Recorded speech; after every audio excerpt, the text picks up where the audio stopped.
नमस्कार, आप देख रहे हैं भारत एक्सप्रेस राजस्थान और मैं हूं आपके साथ यास्मीन शेख। राजस्थान में विधानसभा चुनाव के बीच नेताओं की बयानबाजी और ज्यादा तीखी होती जा रही है। कांग्रेस और बीजेपी नेता एक दूसरे पर आरोप प्रत्यारोप लगा रहे हैं।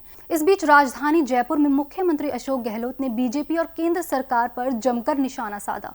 सीएम ने केंद्र सरकार पर एक बार फिर केंद्रीय एजेंसियों का दुरुपयोग का आरोप लगाया है। जयपुर में सीएम अशोक गहलोत ने अपने भाषण के दौरान कहा, हमारा मुकाबला बीजेपी के बजाय ईडी और सीबीआई और इनकम टैक्स से है। आप यानी बीजेपी राजनीतिक दल हो या लोगों के घरों में ईडी भेजते हो, सीबीआई भेजते हो, ये रात में सरकार बनाने और गिराने, लोगों को धमकाने का काम करने के लिए केंद्रीय एजेंसियों का प्रयोग करते हैं। देश में संविधान की धज्जियां उड़ाई जा रही हैं। देश में अगर संविधान नहीं बचेगा, कानून का राज नहीं रहेगा तो कोई सुरक्षित नहीं रहेगा। तो हमारा मुकाबला बीजेपी के बजाय ईडी से है, इनकम टैक्स है और सीबीआई से। दूसरे को आप राजनीतिक पार्टी हो, ईडी भेजते हो घरों के अंदर, इनकम टैक्स भी भेजते हो, छापे डलवाते हो, सीबीआई दुरुपयोग करते हो।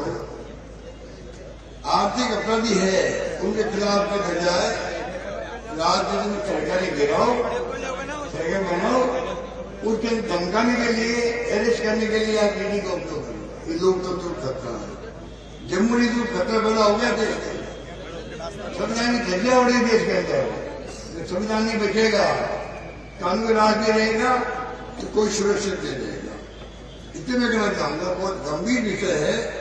हम लोगों को राजस्थान में सरकार बनानी चाहिए। इस बार जब मैं केरला का आपको एग्जाम्पल दिया, केरला में अगर एक अच्छा काम करने में बन सकती है तो राजस्थान रिकॉर्ड काम किया। राजस्थान में आज इसकी महामारी है। इसके अलावा सीएम गहलोत ने एक बार फिर राजस्थान में कांग्रेस की सरकार बनने का दावा किया है।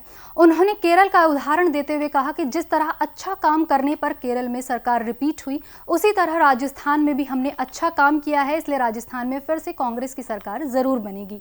वहीं उधर जयपुर की झोटवाड़ा सीट से बीजेपी के उम्मीदवार राज्यवर्धन सिंह राठौड़ ने कांग्रेस पर हमला बोला। उन्होंने कहा, कांग्रेस ने बड़े जोश में बोला था कि 10 दिन में किसानों का कर्जा माफ कर देंगे, नौजवानों को बेरोजगारी भत्ता देंगे। उन गारंटियों का क्या हुआ? पुरानी जो गारंटी दी थी उसका क्या हुआ? बड़े जोर शोर शराबे से बोला था, नाटकीय तरीके से 10 दिन में लोन माफी हो जाएगी, सभी युवाओं को बेरोजगारी भत्ता मिलेगा, बड़े बड़े वादे करे थे। तो ये वो पार्टी है जो कुछ भी बोल देती है, कुछ भी घोषणा कर देती है। वे घोषणावीर ये बड़े बड़े नारे देकर फिर पतली गली से भाग जाते हैं, बहाने ढूंढते हैं। व्यक्ति व्यक्ति में फर्क है और गारंटी गारंटी में फर्क है।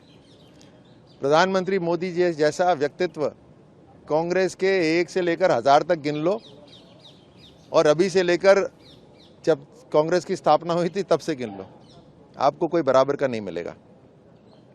और गारंटी इनकी ऐसी है जैसे चाइना माल की गारंटी, तो इन पर कोई विश्वास नहीं करता।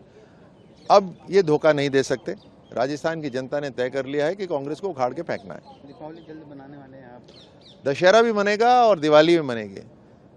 25 नवंबर को बुराई यानी राजस्थान सरकार की जितनी भी बुराइयां हैं, बेरोजगारी, भ्रष्टाचार और अपराध, इसके ऊपर जनता ईवीएम बटन को दबाएगी और बुराई के ऊपर अच्छाई जीत दर्ज करेगी। दशहरा मनाएगी वापस से, और फिर 3 दिसंबर को पूरा राजस्थान दिवाली मनाएगा, क्योंकि राम राज्य राजस्थान में स्थापित होगा। मुख्यमंत्री अशोक गहलोत कहते हैं कि उन्होंने आगे कहा, गारंटी और व्यक्ति व्यक्ति में फर्क होता है।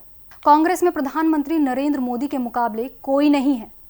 जब से कांग्रेस की स्थापना हुई है तब से लेकर आज तक कांग्रेस का कोई भी नेता पीएम मोदी का मुकाबला नहीं कर सकता। देश और दुनिया की बड़ी खबरों को जानने के लिए देखते रहिए भारत एक्सप्रेस राजस्थान।